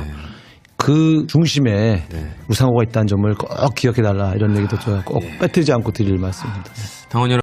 또 선생님 하면 또 이 로망이 있잖아요. 그렇죠. 그런 로망의 연장선상에서 말씀하시는 거라 생각됩니다. 네. 네. 지금 어머님 말씀하셨는데요. 그 이한열 열사 어머님도 또 어머님으로 모시고 있잖아요. 네, 왜냐하면 예. 이제 이한열 군이 제가 주도한 집회에서 숨졌기 때문에 예. 사실은 그 가장 고통스러운 이제 그 장면이 이한열 열사가 병원에 이제 의식을 잃고 중환자실로 옮겨진 이후에 그 광주 집으로 전화해서 오시게 해서 만났을 때 첫 대면 너무 힘들었어요. 그리고 그때만 해도 이제 저는 이한열 군이 소생할 수 있다 이렇게 계속 기도하고 그랬는데 이제 막상 숨지니까 어머니와 낯을 볼 수가 없잖아요. 사실은 제가 총학생이자 아니고 내가 주도한 집회인데 뭐 이렇게 죽어도 이제 소위 말하면 학생회장이 내가 죽었어야지 어떻게 내가 이 죄 없는 2학년 학생 다치게 하나 이런 죄책감 때문에 그래서 그 이후에 그냥 뭐 이한열 군 관련된 일이라면 그냥 두 발 걷고 내가 다 책임지고 지금까지 어머니 30년간 친어머니처럼 모셨죠. 예, 아니 저는 이한열 열사 어머님 관련해서 선명하게 남아있는 장면이 있는데요. 그 2016년 5.18 기념식에서 이제 광주 묘역 갔을 때요. 네. 그때 이제 어머니 오셨는데 우리 묘소들 이렇게 돌아볼 때 우상호 의원님이 이한열 열사 어머님께 엄니 그러면서 마치 엄마 앞에서 어리광 부리는 것 같이 그렇게 부르시더라고요. 그래서 살갑게 부르시더라고요. 그리고 또 이한열 열사 어머님께서는 이렇게 막 등을 툭툭 두드려 주시면서 너 요즘 왜 이렇게 말랐냐. 바빠도 배불리 먹고 챙겨 먹고 댕겨라. 막 이렇게 따뜻한 대화를 나누시는데 제가 그때 정말 눈물이 많이 났어요. 정말 다정한 모자 같았고 그래서 우상호 의원님께서 이한열 열사 어머님은 평생 어머니로 모시겠다고 한 말 정말 빈말이 아니고 아들 이상의 역할을 하고 계시는가 싶었습니다. 저는 노력을 하죠. 무슨 대소사 있을 때마다 가서 같이 어울리고 또 작년에도 이제 어머니 생신 때 또 이렇게 모여서 같이 이제 식사도 하고 그랬는데 작년이 사실은 8순이었거든요. 그래서 이제 했는데 그래도 친하들 가꿨어요. 저는 근데 이제 출판 그건 기념회 때도 다 그 중앙에 앉으셔서 너무나 그 기특한 표정으로 이렇게 보시는데 저는 정말 그 이한열 열사 어머님 보면 정말 이렇게 그렇게 눈물이 나요. 그냥 그 존재 자체만으로도 그 아들 잃은 엄마 그런 게 이렇게 감정이입이 돼서 그런지 정말 눈물이 핑 돌아요. 지금도. 그 어머니 마음이 좀 복잡해요. 그러니까 이제 맨날 저한테 이제 이한열 그만 챙겨라. 30년 했으면 됐다. 근데 내가 안 나타나면 서운하실 거 아니에요. 말씀은 또 그런 안 오면 서운하지. 또 그러면서도 그만 짐이 되고 싶다. 그래서 어머니 이거 짐 아니요. 이건 짐 아니고 내가 좋아서 하는 일이니까 그냥 너무 부담 느끼지 마셔요. 그렇게 하죠. 이한열 열사 장례식 때 100만 시민 모이지 않았습니까? 네. 그때 의원님께서 이한열 열사 영정 들고 그리고 유튜브에서 보면 추모식에서 의원님이 스스로 죄인이라고 그러면서 막 눈물을 흘리셨잖아요. 네, 원내대표 되고 나서 이제 첫 네. 주도식에서. 뭐 미안한 거 죄스러움이 아직도 계속 남아 있으시죠? 그럼요. 제가 사실은 그때 학생회장 됐을 때 스스로 이제 결심한 내용 중에 하나가 총학생회장이라는 자리는 학생들의 안전을 지켜야 된다. 근데 속으로 나는 내가 학생회장 동안은 단 한 명도 구속시키지 않겠다.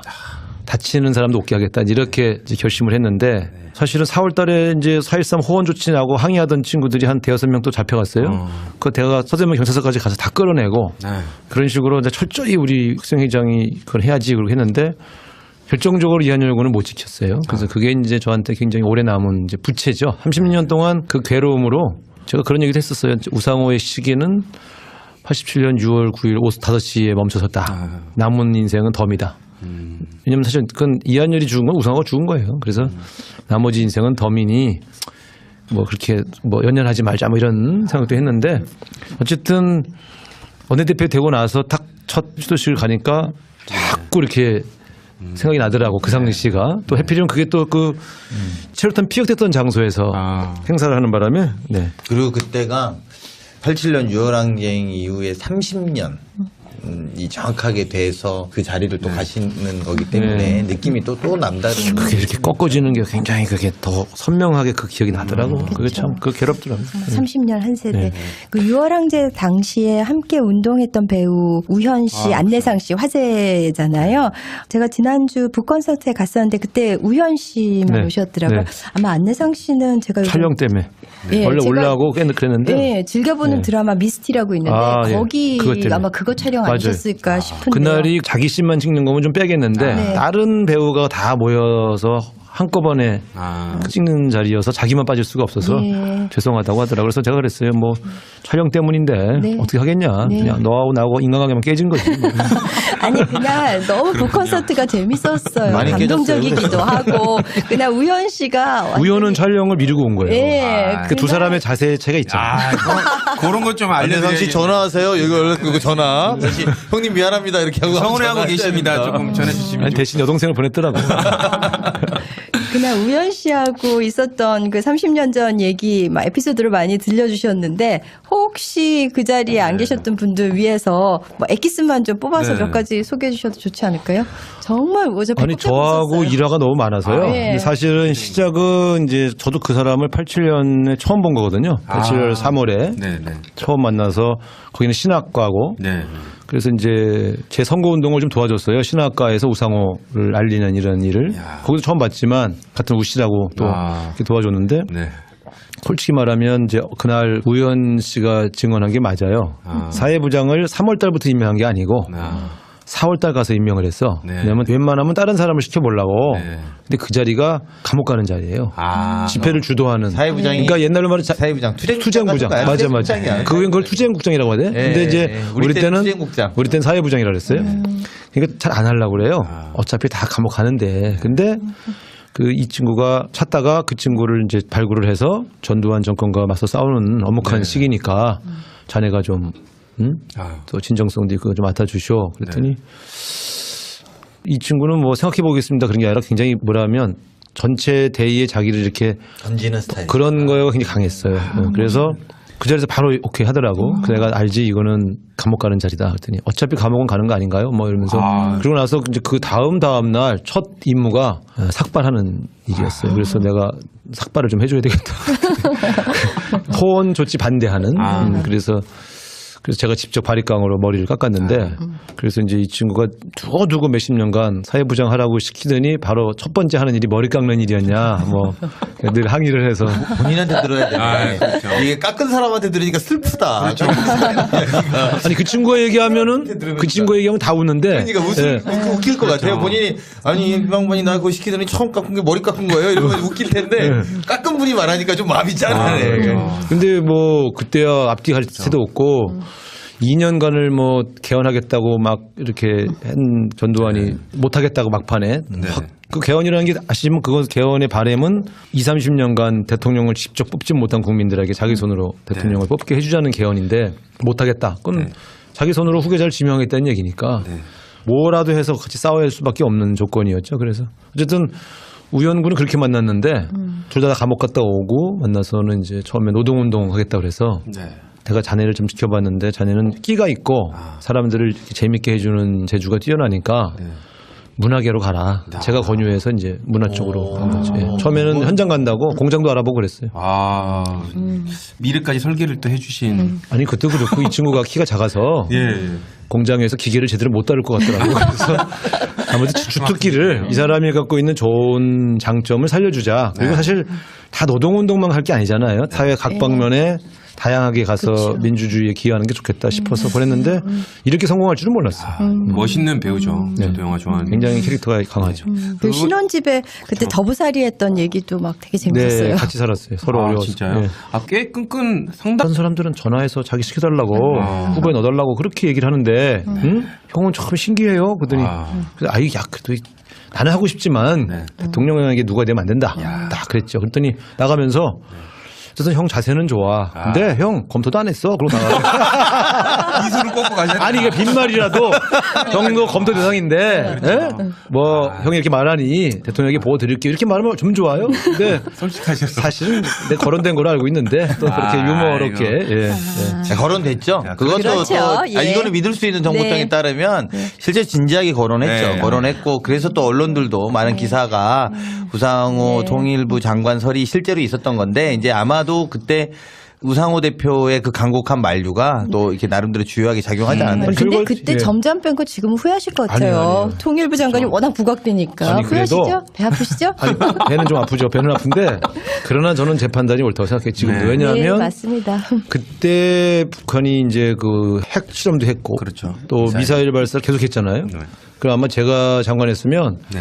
야당이 틀림없이 저를 공격하면서 입장 얘기해라 막 이렇게 했을 거예요. 그래서 저는 뭐 배는 아파도 네. 네, 마음은 편안합니다. 이번에도 그러잖아요. 이건 좀 잠깐 이야기지만 임종석 실장이 남북 정상회담 추진위원장을 맡으니까 종북에 대한 과거의 입장을 밝히고 시작하는 이렇게 공격하거든요. 그렇게 돼요. 근데 이제 그런 공격을 저는 이제 우상호 의원이 문재인 대통령이 그 공격에서 피하게 만드는 거다. 그래서 이 국정 운영을 하는데 그런 부담을 덜고 네. 오히려 본인이 다른 데서 리딩해 나가는 역할 그게 서울시장이다. 이거 아닌가요? 강 의원 예. 정말 내 대변인 해야 되겠어요. 기가 막혀. 어떻게 저렇게 착착 내 의도를 알고 가끔 그리고 지금 청와대 돌아간 거 다 하는 것 같아. 대변인 아무나 하는 게 아니야. 예. 우상호 일이야 최고의 명대변인이야. 그 정말 말씀이 나왔으니까 얘기인데 네. 대변인 8번 하셨잖아요. 근데 캠프 대변인과 다 합해서 예. 문재인 후보 공보단장까지 포함해서 예. 근데 정말? 서울시 관련해서도 되게 많이 하셨다고 제가 잡지에서 보신 것 같아요. 제가 이제 그동안 6번의 서울시장 선거를 도와드렸는데요. 예, 이게 제 선거는 처음 나왔고 네. 뭐 항상 뭐 대변인, 부대변인, 뭐 전략 홍보 팀장 네. 뭐 이런 거 다 했죠. 그러니까 제가 그 잡지에서 최근에 봤는데 서울시 거의 전문가라도 해도 뭐 이렇게 모자라지 않을 이게 정도로 선거를 많은 한 6번씩 뛰면요. 네. 4년마다 업그레이드잖아요. 네. 정책 공약 같은 거 발표를 다 대변인이 하고 하니까. 그래서 내용은 다 훑고 있죠. 네. 알겠습니다. 이제 조금 더 이제 우리 우상호 의원님 더 리얼하게 좀 파헤쳐 보기 위해서 좀 더 리얼한 토크로 넘어가 보도록 하겠습니다. 의원님 강원도 철원이 고향이시죠? 네. 그리고 5월 문학상 윤동주 문학상도 받으셨어요. 네. 시인이 꿈이셨어요? 네. 왜냐면 초등학교 1학년 때부터 고등학교까지 내내 제가 문예반 활동을 했어요. 근데 이제 보통 어릴 때 이제 국어 선생님들이 이렇게 무슨 글짓기 대회, 그때 글짓기 대회라고 하니까 그렇죠. 뭐 하면 항상 제가 입상하고 그러니까 저는 제가 굉장히 글을 잘 쓰는 줄 알았어요. 그리고 나는 오로지 나는 글 쓰는 일을 한다. 그래서 사실은 여기서 처음 밝히지만 어머니는 집안이 어려우니까 네, 우리 네. 사형제 중에 대학은 저만 공부를 다 잘했는데 이제 형편이 어려서 못 가고 막내인 저를 마지막 보내셨는데 네. 집안을 일으켜야 되니까 상대를 가라. 근데 제가 어머니한테 얘기 안 하고 국문과 시원서를 써갖고 탁 냈죠. 네. 그게 첫 번째 배신인데. 근데 정말 하고 싶어서 내가 집안을 살리는 일도 중요하지만 내가 정말 하고 싶은 과에 가고 싶다. 그런 것 때문에. 그래서 입학 지원서 쓰고 네. 합격한 다음에 어머니한테 말씀드렸어요. 서운하시지 않던가요? 되게 놀라시더라고. 그래서 너 어떡하려고 그러냐. 그 국문과 가면 다 밥 굶는다는데. 그래서 국문과에도 건대기가 있습니다. 이러면서 이제 뭐 이렇게 넘어갔는데 사실은 그래서 그때는 이제 시인이 되고 싶었고 국어 선생 하면서 시를 써야 되겠다. 대부분 우리 선배들이 다 출판사나 국어 선생 하면서 시를 썼거든요. 그래서 그걸 롤모델로 삼아서 이제 준비를 했었죠. 여고의 국어교사, 여고. 진짜 뭐 특별히. 여고의 국어교사, 그다음에 문예반 오빠, 총학생회장, 뭐 여성들의 뭐 이거 그거 아닙니까? 로망. 로망이죠, 로망. 근데 이제 아마 특히 이제 어린 나이잖아요. 대학교 가면 나는 정말 그리고 또 여고생 기자분들이 아주 젊은 거 아니야? 오빠 뭐 이런. 약간 이런 느낌이 있어서 사실은 굉장히 관록의 이제 중진인데. 그렇죠. 지금 이제 오세훈 시장이 저보다 1년 선배인데 네. 그분이 9년 전이고 10년 전에 시장을 처음 했잖아요. 그렇죠. 그분은 40대 때 시작했죠. 야. 이제 우상호 의원님을 여의도 이정재라고 야. 불렀잖아요. 아니 말 걷는 거 이정재가 보니까 아니 마음에 안 가는 이야기를 억지로 마음에 안 들어. 마음에 안 드는 거야 지금. 이정재가 연예계 우상호인가 어쨌거나 예. 어쨌든 좀 비슷한 걸로 어쨌거나 얘기해. 예. 그래서 오늘 청담동 표 머리 이런 거를 화면으로 못 보여드리는 게 조금 아쉽기는 합니다. 사진으로 게시판에 올리도록 아니, 하겠습니다. 출마 그래야 될것 선언하는 거를 한번 보시면 되죠, 뭐. 네. 우리 저 청취자분들은 검색을 한번 해주셔야 돼. 또 나오면 좀 느낌이 확 다르시네. 그 출판 기념회랑 출마 선언 그 장면 다 동영상 떠 네, 있으니까 다 떠 있어요. 예, 네. 예. 안 보시는 게 나고 상상하는 게 좋아. 아, 또 위트까지 또. 아. 오늘 제가 의원님 페이스북에 우상호는 망했다 이거 읽어봤거든요. 네. 며칠 전에 올리신 거. 네.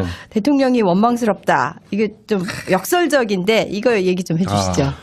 아니 실제로 제가 망했어요. 왜냐하면 네. 제가 이제 남북 문제만 있으면 단골로 제가 외통위도 오래 했고 네. 또 남북 문제 소위 학생 운동할 전문가였는데. 때부터 예, 되게 전문가들하고 토론회도 많이 하고 되게 지금 제가 제일 많이 몸담고 있는 뭐 포럼이나 이런 게 다 남북 관계 관련돼서 공부도 많이 했고 그래서 꽤 자타가 공인하는 그래도 국회 안에서는 좀 전문가층이 든다 이렇게 자처했는데 제가 그 올해 초에 김여정 절대 안 온다. 그랬더니 이제 그 라디오에서 인터뷰에서 그랬어요. 그랬더니 다른 분들은 온다는데 그래서 그분들이 뭘 몰라서 그래요. 근데 확 내려오는 거야.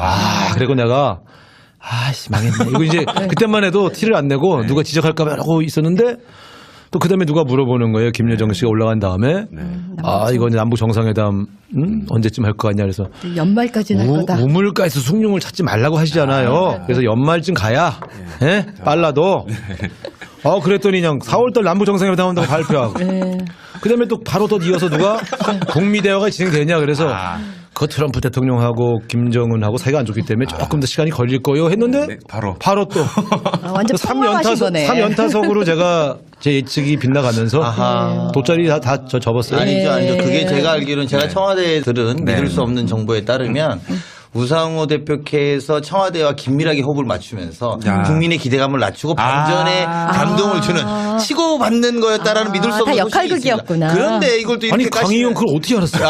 이렇게 하시면 또 저희가 당황스럽지. 이것도 야 근데 어쨌든 이제 저는 제 예측이 틀렸어도 너무 요즘 행복하고 그렇죠. 12월 달에 전쟁 위기 제가 국방이 아닙니까? 네. 뭐 전략자산 전개 이런 게 어떤 의미인지를 너무 잘 아는데 정말 위험했어요. 근데 그렇죠. 이게 이게 지금 대학면으로 열려서 남북 정상회담, 북미 정상회담까지 간다 그러면 정말 최근에 한 20년 사이에 이루지 못한 일들이 정말 2018년 1월, 2월, 3월, 4월, 5월 사이에 그냥 확 진행되는 거라 저는 제가 망했어도 행복하다 그렇게 썼는데 그 많은 분들이 당신 망했지만 나라는 잘 되고 있으니 더 망해라 막 이런 식으로 댓글을 쓰셔서 또 감사했습니다. 근데 이런 얘기가 있지 않았습니까? 사실 작년 정권 초기에 정부 초기에 통일부 장관 입각설이 있으셨어요. 네, 계속 오르내리죠. 예, 그래서 사실상 장관이 되셨으면 지금 뭐 남북관계 최정점의 실무자로 지금 있으실 것 같은데. 그때 제가 그 원내대표 끝날 때죠. 끝날 때 정권 교체하고 임종석 비서실장이 임명되자마자 바로 인사를 왔어요. 네, 그래서 잘 아시피 임종석 실장은 제 고등학교 후배고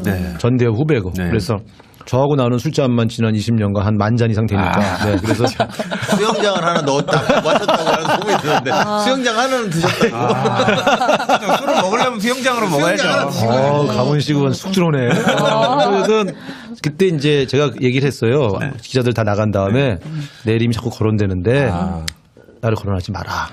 지금 전대협 출신이 임종석 의원 한 명만 비서실장 해도 종북 정권이니 뭐니 보수층에서 저렇게 욕을 하는데 지금 북한이 이제 어떻게 나올지 모르는 상황에서 나까지 통일부 장관이 되면 이거는 대통령이 좀 누가 될 수가 있으니 나는 진짜 하고 싶은데 내 이름 좀 거론 안 했으면 좋겠다. 그랬더니 임종석 실장이 그러더라고요. 야, 형 따로. 자, 오늘 문재인 정부의 성공과 민주당의 승리를 위한 편의 방송. 더 품위 있게 하지만 더 격정적으로 돌아온 극단 방송. 진짜 우리 손으로 뽑은 진짜 대통령은 우리가 지킨다. 진짜가 나타났다 시즌 4. 문재인 대통령과 민주당을 지지하는 국민 여러분, 당원 동지 여러분 안녕하십니까? 강훈식 의원입니다. 네, 박경미입니다. 안녕하십니까. 조대진 변호사입니다. 강원님 지난주에 결석하셔가지고 어디 다른데 출장하셨다고 그랬죠? 네. 저 국토교통위원인데요. 국토교통위에서 우리가 해외로 수출하는 수력댐이 있어가지고 그래서 국토교통위원장하고 국토교통위원들하고 출장을 사전에 잡아놨습니다. 그리고 지난번이 비회기였기 때문에 그래서 조지아 요즘에 많이 나오는 과거에 그루지아라는 데인데 거기에 가서 근데 이게 댐 짓는 데라는 데가 완전 산골 오지잖아요. 네, 그렇죠. 그 산골 오지니까 휴대폰도 안 되고 다 안 돼요. 와. 그 완전히 그 만년설이 있는 그 산골 오지. 우리로 따지면 강원도 화천 그 저 안쪽으로 들어가야 댐이 있잖아요. 어제 산맥위에서 받으셨다고 전화를. 산맥위에서. 네, 그러니까 그게 전화가 안 터졌는데 그동안 일이 많았더라고요. 그래서 예. 하여튼 거기 가서 수자원공사 분들도 격려하고 근데 조지아가 약간 걱정이 많아요. 네. 우리나라에서도 큰 돈을 투자하는 데고 국정감사하면 늘 질문이 있는 데인데 그래서 그런 것들을 좀 잘 보고 출장 다녀왔습니다. 아, 고생하셨습니다. 녹음날 없어서 죄송합니다. 네. 6.13 지방선거가 90여일 앞으로 다가왔습니다. 문재인 정부에서 열리는 첫 선거인 만큼 정부와 집권 여당에 대한 중간평가 성격도 지니는데요. 그만큼 민주당 출마 후보자에 대한 꼼꼼하고 신중한 검증이 필요한 것 같습니다. 네, 그래서 이제 당원 여러분들이 되게 바라는 그런 후보들을 진짜가 나타났다 해서 이제 모시고 검증의 시간을 갖고 있는데요. 이게 이제 뭐 랜덤 순이긴 한데요. 뭐 어차피 저희들이 당원 여러분들이 관심이 있는 순서대로 이렇게 저희들이 계속 또 모시고 있으니까 이런 부분들 또 양지해 주셨으면 하겠습니다. 진짜가 나타났다 시즌4에서 광역단체장 후보를 검증하는 이유는 다음과 같습니다. 첫 번째, 네. 우리 민주당 지지층으로부터 얼마나 화끈하게 지지를 받을 것인가. 그렇죠. 그런 의미에서 이번 지지자 또한 되게 여러분들의 검증과 저희의 칼날들을 피해 나갈 수 없을 거다. 저는 이렇게 생각하고요. 네. 이분이야말로 사실은 민주당의 한 축으로 또 지난 탄핵의 한 주역으로 사실 활동해 왔습니다. 네, 87년 6월 항쟁 당시 연세대 총학생회장으로 그리고 30년이 지난 촛불혁명에서는 민주당 원내대표로 세상을 두 번 바꾼 분입니다. 이제 서울을 바꾸고자 시장 출마를 선언한 우상호 의원 나오셨습니다. 우상호 와서 아싸 가브리. 근데 저는 궁금한 게 저도 총학생회장을 했거든요. 근데 저런 포스가 안 나오거든요. 근데 저희 집사람이 그러더라고요. 같은 총학생회장에도 되게 다르시다고. 너하고 나하고 사과드리겠습니다. 예. 아무튼 뭐 우상호님 소개 한번 해주십시오. 네, 안녕하세요. 우상호입니다. 네. 반갑습니다. 재밌게 잘 떠드시네. 어디 총학생회장이었어요? 아 저는 전국 로스쿨 총학생회장이었습니다. 일대 총학생. 로스쿨? 예. 로스쿨의 초대 총학생. 네. 그래? 네. 거기 아무도 그렇게 안 전국, 학교는 아니야. 전국 조직 있었어요? 전국 조직을 제가 만들었습니다. 그러니까 우리로 따지면 의장 같은 개념인데. 아니 근데 뭐 그렇게 존중을 하지는 않더라고요. 그러면 그저 40페이지 반대 네트워크하고 이제 wen수된 조직일까요? 네. 네. 근데 지금은 뭐 다 같이 법조인으로서 다 친하게 지내고 있는데 그래? 그때는 이제 전국 일대 로스쿨 총학생회장이었습니다. 아무튼 뭐 소소한 거니까 잊어주십시오. 우리 우상호 의원님 오래간만에 뵈니까 네. 스타일이 확 달라지셨어요. 아, 지금 이제 서울시장 나온다고 청담동 미용실에도 처음 가갖고 제가 원래 국회 이발소 만년 단골인데 예, 여기 이렇게 좀 머리 좀 만지고 양복도 이게 좀 그러니까 이태원에서 이거 야. 새로 맞춤 양복. 했는데 요즘은 바지를 짧게 해주대. 예, 짧게. 아 그래갖고 지금 매 계속 불편해 바지가 짧아서. 발목이 드러나죠. 예. 아, 저희 장모님이 다 잘라놓으셨더라고요. 그 스타일을 확 바꿨어요. 좀 젊게 가자 이렇게. 아니 근데 뭐 워낙에도 젊으신데 실제 나이가 젊다고 생각하는 게 이 청취자분들의 착각일까 실제 젊으신 건가요? 아니 이번에 나온 후보 중에는 제가 제일 젊죠. 이제 우리 나이로 57세고 만으로 55세니까. 57세세요? 실세 네. 보이는 잘 몰라요. 제가 일부러 왜냐하면 아직도 우상호 대표 386 이러면 이제 많은